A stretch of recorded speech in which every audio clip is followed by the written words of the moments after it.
Hello warriors, combined group बी पूर्वपरीक्षेसाठी जवळपास 25 दिवस बाकी आहेत आणि या शेवटच्या 25 दिवसांमध्ये आपल्याला बरंच काही करायचं असतं. म्हणजे PYQ ॲनालिसिस आहे ते तर करायचंच आहे, पण मला रिव्हिजन पण द्यायची. मग एक्झॅक्टली रिव्हिजन कशी देऊ हे समजत नाही आहे. रिव्हिजन करायला लागलं की मग ज्या काही टेस्ट सिरीज मी घेतलेल्या आहेत त्या टेस्ट सिरीजचा विचार येतो की ते मी सोडवून पाहायला पाहिजे. आणि या सगळ्यामध्ये काय होतं की एक्झॅक्टली काय करायचं हे समजत नाही. 100 डेज चॅलेंजमध्ये आमचे जे काही व्हॉइस चॅट सेशन्स सुरू आहेत, लाईव्ह डिस्कशन क्लास जो असतो, याच्यामध्ये 1-1.5 तास मुलांचा छान जातो. पण नंतर कधी कधी कन्फ्युजन होतं की एक्झॅक्टली काय करायचं आहे किंवा वाचायला बसल्यानंतर समजत नाही. सो शेवटच्या 25 दिवसांमध्ये तुम्ही सगळ्या विषयांची प्रॉपरली रिव्हिजन करू शकाल. 2 रिव्हिजन तुमच्या कशा पद्धतीने होऊ शकतात आणि त्यातही स्पेसिफिकली करंट अफेअर्ससाठी आणि मॅथ्स रिझनिंगसाठी आपण काय करायला पाहिजे की जास्तीत जास्त आउटपुट या शेवटच्या दिवसांमध्ये आपल्याला मिळेल हे सांगणारा हा व्हिडिओ. त्यामुळे व्हिडिओ शेवटपर्यंत पहा. हॅलो वॉरियर्स, मी सुप्रिया आणि तुम्ही पाहताय वॉरियर ऑफिसर एज्युकेशनल प्लॅटफॉर्म. फक्त लढण्याची नव्हे, जिंकण्याची तयारी. तर ज्यावेळेला आपण कुठलाही प्लॅन करतो, म्हणजे तुमचं जर ऑलरेडी स्टडीचं छान आत्तापर्यंत मेळ बसला आहे, व्यवस्थित सुरू आहे, तर तुम्ही तुमच्या पद्धतीने करायला पाहिजे. जो काही प्लॅन मी आत्ता तुमच्यासोबत शेअर करेन तो कम्प्लिटली फ्लेक्झिबल आहे. तुम्हाला ज्या पद्धतीने पाहिजे त्या पद्धतीने तुम्ही त्याच्यामध्ये चेंजेस करू शकता, ठीक आहे. पण जर तुम्हाला थोडंफार जरी असं वाटत असेल की नाही कुठेतरी काहीतरी कारणामुळे माझा अभ्यास थोडासा, म्हणजे मी अभ्यासामध्ये थोडं लूज पडली आहे किंवा आता माझ्याच्याने तितक्या डेडिकेशनने माझ्याकडून नाही होते, तर हा प्लॅन तुम्ही व्यवस्थितपणे फॉलो करू शकता. सगळ्यात पहिला विषय तो म्हणजे करंट अफेअर्स. आत्तापर्यंत तुम्ही ऐकलेलं आहे की करंट अफेअर्स आपण डेली बेसिसवरती करायला पाहिजे, ठीक आहे. पण आत्ता ज्यावेळेला एक्झाम जवळ येते त्यावेळेला आपण डेली बेसिसवरती करंट अफेअर्स करताना एक्झॅक्टली काय काय वाचायचं हे नाही समजत. कारण करंट अफेअर्सचा आवाका इतका मोठा आहे. तुम्ही वार्षिकी घेतली, तुम्ही 6माही घेतली, तुम्ही कुठली लेक्चर करायला लागलात तरी त्याच्यामध्ये प्रत्येक ओळ आपल्याला इम्पॉर्टंट वाटायला लागते. आणि मग अशा वेळेला त्या बाबतीत सिलेक्टिव्ह कसं राहायचं, सिलेक्टिव्ह तेच करंट अफेअर्स कसे करायचे, सिलेक्टिव्ह करंट अफेअर्सलाच रिव्हिजन कशी द्यायची, हा एक मोठा प्रश्न असतो. मग यापूर्वीसुद्धा मी ज्या पद्धतीने तुम्हाला सांगितले सेम तीच मेथड तुम्ही आत्तासुद्धा फॉलो करू शकता.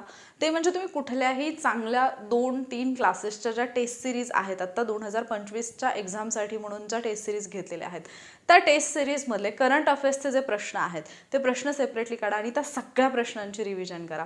एक गोष्ट लक्षात येईल तुमच्या की जे पण म्हणजे कुठलाही क्लास असेल त्यांची जी टेस्ट सिरीज असते त्याच्यावरती काम करणारे जे लोक असतात त्यांना आपल्यापेक्षा जास्त नॉलेज असतं. ऑब्व्हियसली त्यांना माहिती असतं की आयोगाने आत्तापर्यंत कुठले एरियाज आहेत करंट अफेअर्समध्ये जे फोकस केलेले आहेत त्याच्यावरती प्रश्न विचारलेले आहेत आणि त्या अनुषंगानेच त्यांनी त्या पेपरमध्ये प्रश्न काढलेले असतात. सो मी अख्खं एक पुस्तक वाचत बसण्यापेक्षा आणि त्याच्यातून माझं मी ठरवण्यापेक्षा की काय इम्पॉर्टंट आहे, मला जर ऑलरेडी कोणीतरी सांगितलं की हे इम्पॉर्टंट आहे तर मला वाटतं की तुम्ही ते इम्पॉर्टंट ज्या गोष्टी आहेत त्या करायला काहीच हरकत नाही आहे. मग तुम्ही काय करू शकता, एका दिवसामध्ये 2 पेपरमधले प्रश्न, समजा पहिल्या दिवशी तुम्ही 2 क्वेश्चन पेपर घेतले, या 2 क्वेश्चन पेपरमधले करंट अफेअर्सचे जे प्रश्न आहेत ते तुम्ही कराल. मग आता हे 2 क्वेश्चन पेपरमधले प्रश्न किती असतील, 15+15 30 प्रश्न तुमचे एका दिवसाला होऊन जातील करंट अफेअर्सचे. या 30 प्रश्नांच्या बाबतीत जर तुम्हाला असं वाटत असेल, म्हणजे ॲक्च्युली त्या प्रश्नाच्या स्वरूपावरून तुमच्या लक्षात येईल की तो प्रश्न जो आहे तो 1 लायनर स्वरूपाचा आहे. एखादा प्रश्न असतो जो अगदी नॉर्मल आहे की फक्त 1 लायनर त्याचं, म्हणजे आयोगाकडून जरी विचारलं गेलं तरी 1 लायनरच क्वेश्चन येऊ शकतो. जसं की एखादी नियुक्ती आहे किंवा एखादी व्यक्ती आहे तर कधी कधी त्यांच्यावरती 1 लायनर क्वेश्चन बनू शकतो. किंवा एखादी स्कीम अशी असते की जी फक्त आणि फक्त 1 लायनरमध्ये विचारली जाऊ शकते, बाकीचं त्याच्यामध्ये काही लक्षात ठेवण्यासारखं नसतं. पण काही न्यूज अशा असतात की जिथे ती न्यूज वाचल्यानंतर तुम्हाला त्याच्याबद्दलची बाकीची माहिती असणं गरजेचं असतं. जसं रामसर स्थळ याच्यावरती जर प्रश्न आला तर तुम्हाला महाराष्ट्रामध्ये किती आहेत, भारतात किती आहेत, रिसेंटचे कुठले आहेत, या गोष्टी माहिती पाहिजेत. रामसर कन्व्हेन्शन काय आहे ते माहिती पाहिजे. म्हणजे काही न्यूज अशा असतील की जिथे तुम्हाला थोडा जास्तीचा डाटा जो आहे तो करावा लागेल, पण काही न्यूज अशा असतील ज्या 1 लायनर असतील. सो तुम्ही कुठलेही 2 क्वेश्चन पेपर जर घेतले जे म्हणजे थोडंसं ज्या अकॅडमीचा रिझल्ट चांगला येतो, ज्या टेस्ट सिरीजचा रिझल्ट चांगला येतो त्याच्याबद्दल तुम्ही ऐकून आहात, अशा कुठल्याही 2 टेस्ट घेतल्या आणि त्या 2 टेस्टमधले जर तुम्ही डेली बेसिसवरती 2 टेस्टमधले एका दिवसाला 2 टेस्टमधले 15-15 असे 30 क्वेश्चन्स करायचे, तर तुमचे 25 दिवसामध्ये जवळपास 750 क्वेश्चन्स जे आहेत ते होऊन जातील.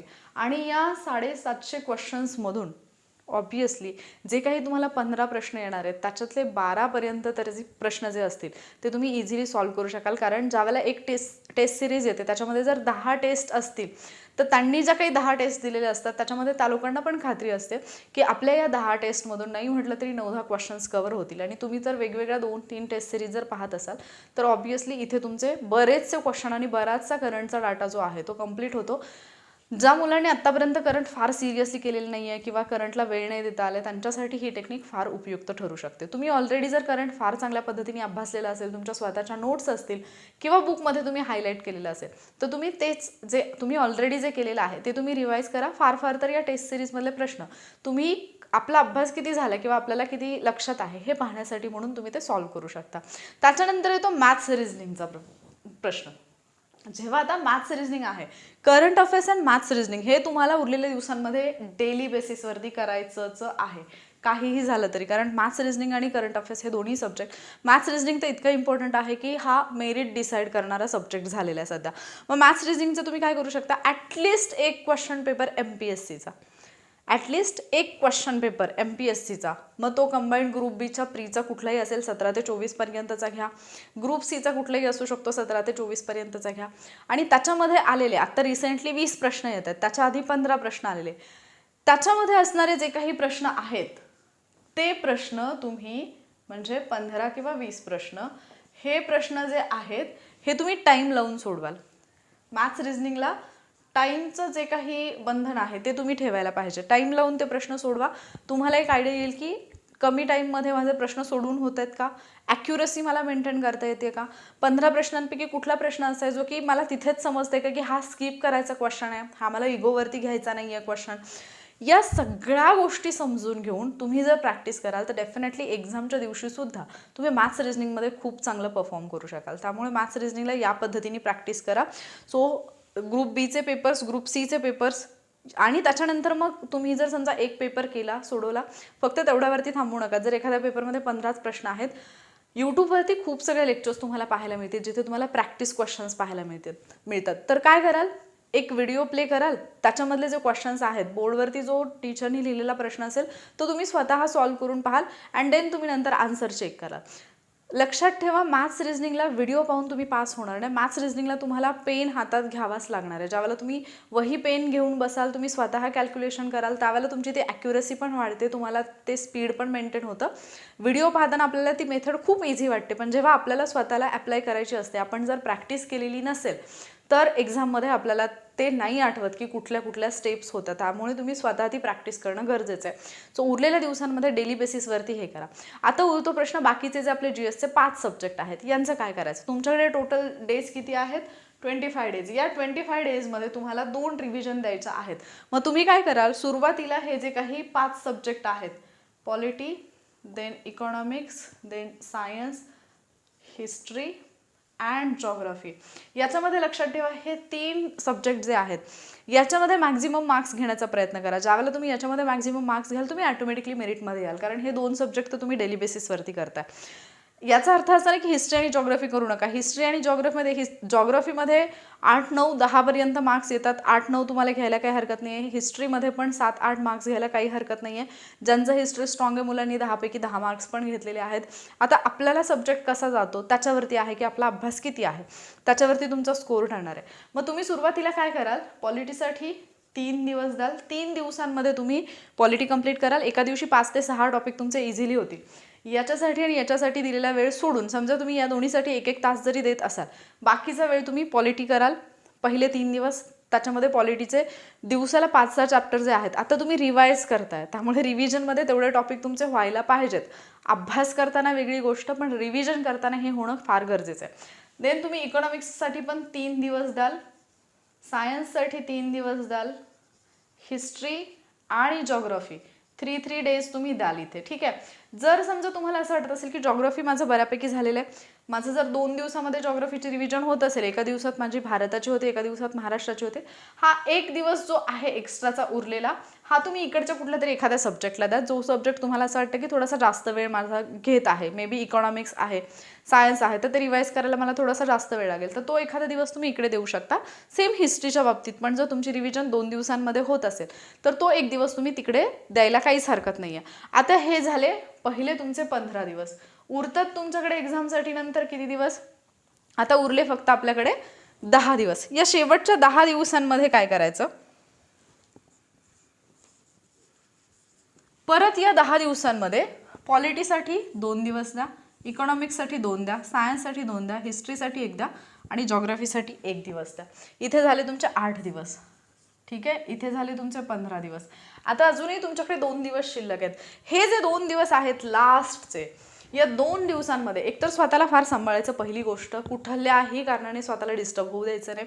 मानसिकरित्या, शारीरिकदृष्ट्या प्रत्येक गोष्टीत स्वतःची काळजी घ्यायची. कारण तुम्ही जर एक्झामच्या आधी आजारी पडलात किंवा एक्झामच्या आधी तुम्ही डिस्टर्ब झालात, मेंटली डिस्टर्ब झालात, इमोशनली डिस्टर्ब झालात, तर डेफिनेटली त्याचा परिणाम तुमच्या एक्झामवरती होतो आणि तो परिणाम चांगला नसतो. त्रासदायक गोष्टी घडतात आणि मग एक्झामच्या दिवशी आपला परफॉर्मन्स खराब होतो, तर ते करायचं नाही आपल्याला. मग या शेवटच्या 2 दिवसांमध्ये पहिली गोष्ट तर स्वतःची काळजी घेणं, ती तर आधीपासूनच घ्यायची तुम्हाला. अँड देन तुम्ही आत्तापर्यंत जे काही केले त्याला एक फायनल टच द्यायचा. Final touch in the sense, तुम्ही जो काही डाटा आत्तापर्यंत इम्पॉर्टंट काही नोट्स असतात, ज्या आपण शॉर्ट नोट्स म्हणून काढलेल्या असतात, तर या ज्या शॉर्ट नोट्स आहेत, ज्या तुम्हाला अतिशय इम्पॉर्टंट वाटतात, या शॉर्ट नोट्स, डाटा, त्याच्यानंतर काही आकडेवारी असेल इकॉनॉमिक्समधली वगैरे, जसं की अर्थसंकल्प आहे किंवा इतर तुम्ही काही आकडेवारी केलेली असेल, काही योजना असतील तर त्या रिवाईज करणं असेल. जॉग्राफीमध्ये जे काही मॅप तुम्ही आत्तापर्यंत केलेले असतील, हे मॅप जे आहेत त्यांची प्रॅक्टिस जी आहे ती प्रॉपरली करणं. मॅप रिडिंग जे आहे त्याची प्रॅक्टिस जी आहे ती तुम्हाला प्रॉपरली करायची. त्याच्यानंतर आत्तापर्यंत तुम्ही सब्जेक्ट अभ्यासताना ज्या ट्रिक्स अभ्यासलेल्या असतील, काही टॉपिक लक्षात ठेवण्यासाठी ज्या वेगवेगळ्या ट्रिक्स तुम्ही केलेल्या असतील, त्या ट्रिक्स ज्या आहेत त्या पण या 2 दिवसांमध्ये तुम्ही रिवाईज करून घ्या. ट्रस्ट मी, या पद्धतीने जर गेलात ना तर एक्झामच्या 1 दिवस आधी तुम्हाला फुल सॅटिस्फॅक्शन मिळालेलं असेल, तुम्ही फुल सॅटिस्फाईड फील करत असाल आणि ज्यावेळेला तो सॅटिस्फॅक्शनवाला फील असतो ना, त्याच्यानंतर आपण कुठलंही काम खूप चांगल्या पद्धतीने करू शकतो. पण तुम्ही जर या भावनेसह परीक्षेला जात असाल की अरे माझं हे राहिलं, अरे माझं ते राहिलं, मला एकदा तरी या विषयाची ही रिव्हिजन व्हायला पाहिजे होती, हे जर डाऊट्स आपण डोक्यात घेऊन गेलो ना, तर ॲक्च्युली उत्तर जरी आपल्याला आठवत असेल तरी सुद्धा आपल्याला विसरायला होतं. का? कारण आपल्या डोक्यात ते असतं की अरे यार मी एकदा पाहायला पाहिजे होतं, अरे यार मी ते एकदा वाचायला पाहिजे होतं, आणि मग ती निगेटिव्हिटी कुठेतरी पेपरवरती तुमचा परिणाम करत असते. त्यामुळे या गोष्टीची काळजी घ्या. आणि एक सगळ्यात महत्त्वाचा मुद्दा म्हणजे, आता हे जे काही मी सांगितलं, तुम्ही polity, history, geography, then science, economics यांची रिव्हिजन कराल. ही प्रत्येक रिव्हिजन करताना PYQ सोबत ठेवा. PYQच्या थ्रूच रिव्हिजन करा. मॅक्झिमम तर मी तुम्हाला सांगेन की तुम्ही आत्तापर्यंत ज्या पण टेस्ट सॉल्व्ह केलेल्या आहेत कुठल्याही टेस्ट सिरीजच्या, त्या टेस्ट सिरीजचं तुम्ही ॲनालिसिस केलेलं असेल, ते जे ॲनालिसिस आहे त्याची रिव्हिजन कंप्लीट झाली पाहिजे, हे एक टार्गेट ठेवा. 17 ते 24चे ग्रुप बीचे, ग्रुप सीचे जे पेपर्स आहेत त्या ॲनालिसिसची रिव्हिजन कंप्लीट झाली पाहिजे, हे पण एक टू डू लिस्टमध्ये टार्गेट ठेवा. कारण जर त्या पद्धतीने कराल, त्याच्यातून इतके क्वेश्चन्स रिपीट होतात. म्हणजे आता आम्ही जे काही डिस्कशन सेशन घेतो, मी हिस्ट्रीचे मुलांना दाखवले, तेच टॉपिक परत परत रिपीट होतात. इकॉनॉमिक्समध्ये सेम तेच टॉपिक रिपीट होत आहेत. जॉग्राफीमध्ये तेच सुरू आहे. अरे बऱ्याच स्टुडंटना हा डाऊट होता की सायन्समध्ये क्वेश्चन्स रिपीट होत नाहीत, पण ज्यावेळेला आता आम्ही घ्यायला लागलो ॲनालिसिस, मुलं चकित होत आहेत की मॅम सायन्समध्ये पण एवढे क्वेश्चन्स कसे काय रिपीट होतात. मग आपलं काय असतं की रिपीट क्वेश्चन म्हणजे काय, की आधी जसा प्रश्न विचारलाय तसाच्या तसा उचलून परत विचारला पाहिजे, आवश्यकता नाही आहे ना. आयोगाने काय विचारलंय, आता वनस्पतींचं वर्गीकरण, पहिल्यांदा वनस्पतींचं वर्गीकरण कोणी केलं, वनस्पतींचं नैसर्गिक वर्गीकरण पहिल्यांदा कोणी केलं, हा प्रश्न विचारून झालाय. मग ज्यावेळेला आपण वर्गीकरण अभ्यासतोय, सजीवांचं वर्गीकरण अभ्यासतो, त्यावेळेला आपण ॲरिस्टॉटल वगैरे हे सगळं अभ्यासतो, बेंथम अँड हुकर हे सगळं आपण अभ्यासलेलं असतं. त्याच्यानंतर मग वर्गीकरणाचं जनक कोण विचारलंय आयोगाने, त्यानंतर टॅक्झॉनॉमी ही जी काही संकल्पना आहे ही कोणी दिली हे विचारलंय. जर एकाच टॉपिकमधले इतके सगळे प्रश्न असतील, प्राणी वर्गीकरण आत्ता पाहायला लागलो तर प्राणी वर्गीकरणामध्ये पण तेच म्हणजे त्याच प्राणी संघांवरती परत प्रश्न आलेले आहेत. मग जरी डिटेलमध्ये आयोग गेलेला असेल, म्हणजे आत्तापर्यंत फक्त फायलम विचारलेलं होतं, पण आता जर पाहिलं तर आयोगाने बऱ्याच ठिकाणी ऑर्डर्स विचारलेत, वनस्पतींच्या बाबतीत पण विचारलेत. जरी मला इन डिटेल सगळं माहिती नसेल तरी मी ॲटलिस्ट माझ्या रेफरन्स बुकमध्ये जेवढा डाटा आहे तो जरी प्रॉपरली रिवाईज केलेला असेल तरी मला उत्तरापर्यंत पोहोचता येतं. असे कितीतरी प्रश्न आहेत सायन्समध्ये सुद्धा, आणि काही प्रश्नांच्या बाबतीत तर लॉजिकच इनफ असतं, पण आपण त्या अँगलनी कधी पेपरकडे पाहिलेलं नसतं किंवा त्या सब्जेक्टकडे पाहिलेलं नसतं. सो हे डेव्हलप करा उरलेल्या 25 दिवसांमध्ये. जर थोडंफार तुम्हाला डगमगल्यासारखं झालं असेल याच्यापूर्वी, लक्षात ठेवा, शेवटच्या क्षणापर्यंत लढत राहायचं. कुणीही सांगू शकत नाही की कधी तुमचं नशीब पलटी मारेल आणि कधी तुम्ही म्हणजे हारता हारता जिंकलेले असाल. त्यामुळे स्वतःवरती विश्वास ठेवा, स्वतःच्या मेहनतीवरती विश्वास ठेवा. तुम्ही ज्या पण शक्तीला, ज्या पण ईश्वराला, देवाला मानता त्याच्यावरती विश्वास ठेवा आणि जस्ट मनापासून तुमचं काम करत राहा. फक्त पॉझिटिव्ह राहा, कारण तुमची पॉझिटिव्हिटी इतकी इम्पॉर्टंट आहे या प्रवासामध्ये. एखादं म्हणजे मी अगदी जवळचं उदाहरण सांगेन. मी आजकाल लॉ ऑफ अट्रॅक्शनवरती थोडंसं, मॅनिफेस्टेशनवरती थोडंसं स्टडी करते, त्याच्यानंतर न्यूरोसायन्स वगैरे थोडंसं वाचते ना, तर मी काही गोष्टी इतक्या म्हणजे काय म्हणतो मॅजिकल पद्धतीने मला अशा गोष्टी जाणवतात ना, की म्हणजे मी 2 व्यक्ती ऑब्झर्व करते सध्या. एक व्यक्ती आहे जी व्यक्ती पहाटे उठते, एक्झरसाईज करते, सगळं करते, जस्ट म्हणजे तिला काही करून फॅट लॉस करायचं, आणि दुसरी व्यक्ती अगदी नॉर्मल आयुष्य जगते, आहे तसं आहे, नॉर्मल खाणं पिणं, पण पहिल्या व्यक्तीला जे रिझल्ट इतकी मेहनत घेऊन मिळत आहेत, दुसऱ्या व्यक्तीला काही न करता मिळत आहेत फक्त पॉझिटिव्हिटीमुळे आणि फक्त स्ट्रेस फ्री राहण्यामुळे. म्हणजे फक्त टेन्शनमध्ये नाही राहायचं, काय असेल ते असेल, बिनधास्त जगायचं. म्हणजे तुमचा माइंडसेट इतका मॅटर करतो कुठल्याही गोष्टीमध्ये. तो माइंडसेट प्रॉपरली डेव्हलप करणं गरजेचं आहे. आणि या शेवटच्या 25 दिवसांमध्ये तर आत्तापर्यंत तुम्ही मेहनत घेतली आहे ना, त्या मेहनतीवरती विश्वास ठेवा. जर तुमच्या मेहनतीवरती विश्वास असेल ना, तर देवाला सुद्धा ते द्यावं लागेल जे तुम्ही मागताय, ज्याच्यासाठी तुम्ही प्रयत्न करताय. फक्त तुमचे प्रयत्न प्रामाणिक राहू द्यात, तुमची मेहनत प्रामाणिक राहू द्यात. आणि थोडं जरी वाटत असेल ना की नाही यार, नाही होते आता आणि एवढेच तर दिवस राहिले, तर स्वतःला सांगा एवढेही दिवस काही कमी नाही आहेत, मी करून दाखवेन. करा तरी ॲटलिस्ट. परत एक्झाम झाल्यानंतर हा विचार करून पश्चाताप करण्यापेक्षा की अरे माझ्याकडे थोडे दिवस होते, मी करायला पाहिजे होतं, हा विचार करण्यापेक्षा, म्हणजे हा विचार तुमच्या मनात येऊन तुम्हाला उगीच गिल्टी फील होण्यापेक्षा, अरे थोडे का दिवस असेनात पण मी माझा 100% दिलं, हे समाधान तुमच्या चेहऱ्यावरती असायला पाहिजे, हे समाधान तुमच्या मनात असायला पाहिजे. या गोष्टीचा विचार करा. अँड प्लॅन तुमच्या समोर आहे. हा प्लॅन कम्प्लिटली फ्लेक्झिबल आहे. तुम्हाला जसं पाहिजे तसं तुम्ही याच्यामध्ये चेंजेस करू शकतात. एक टू डू लिस्ट बनवा याच्यानुसार आणि कामाला लागा. कुठलाही सब्जेक्ट जरी तुम्हाला वाटत असेल की माझं हे थोडंसं मागे राहिले, बऱ्याच जणांचा करंट अफेअर्सचा तो प्रॉब्लेम असतो, तरीसुद्धा सांगते की तुम्ही स्वतःहून जाऊन करंट अफेअर्समध्ये शोधत बसाल तर तुम्ही वाचायला लागल्यानंतर पुस्तकातलं प्रत्येक पान तुम्हाला महत्त्वाचं वाटेल. मग कुणीतरी ऑलरेडी त्याच्यावरती रिसर्च केलं आहे, कुणीतरी ऑलरेडी त्याच्यावरती अभ्यास केला आहे, कोणीतरी ऑलरेडी त्या बाबतीत एक्सपिरियन्स्ड आहे आणि त्या माणसाने तुमच्यापर्यंत आणले की हे विचारलं जाऊ शकतं, मग तुम्ही ते का करू नये? त्या गोष्टीचा फायदा घ्या. ठीक आहे. बाकी काही डाऊट असेल तर तुम्ही कमेंट करून विचारू शकता. मी डेफिनेटली तुमच्या कमेंटला आन्सर करेन व्हिडिओ फॉर्मॅटमध्ये किंवा तिथेच रिप्लाय करून. बाकी जे पण अर्थसंकल्प असेल किंवा बाकीचे जे काही इम्पॉर्टंट नोट्स असतात त्या मी आपल्या टेलिग्राम चॅनलवरती शेअर करत असते. त्याची लिंक डिस्क्रिप्शनमध्ये आहे. तुम्हाला टेलिग्रामवरच्या बाकीचे जे काही डिस्कशन्स असतात ते जर डिस्टर्ब करत असतील तर तुम्ही ग्रुप जॉईन करू नका, फक्त टेलिग्रामचा चॅनल जॉईन करा, जिथे फक्त तुम्हाला वॉरियर ऑफिसरच्या ज्या काही ऑफिशियल इन्स्ट्रक्शन असतील, नोट्स असतील ते मिळत असतात. सो तिथे तुम्ही जॉईन करू शकता. आणि बाकी जर तुम्हाला अजूनही असं वाटत असेल की माझं PYQ ॲनालिसिस बाकी आहे आणि ते मला कंप्लीट करायचं आणि मी करू शकेन, तर 45 डेज चॅलेंजचे ॲडमिशन्स आजही ओपन आहे. तुम्हाला जर फारच डिफिकल्ट वाटत असेल तर तुम्ही ते जॉईन करू शकता, अदरवाईज तुमच्या प्लॅनसोबत तुम्ही जा. ठीक आहे. बाकी काही डाऊट असेल तर कमेंट करून विचारा. हा प्लॅन जर हेल्पफुल वाटला असेल तर व्हिडिओला लाईक आणि शेअर नक्की करा. कमेंट करून मला तसं सांगा आणि पुढचा व्हिडिओ पाहण्यासाठी आपल्या चॅनलला सबस्क्राईब नक्की करा. लवकरच भेटूयात आपण पुढच्या लेक्चरमध्ये. थँक्यू.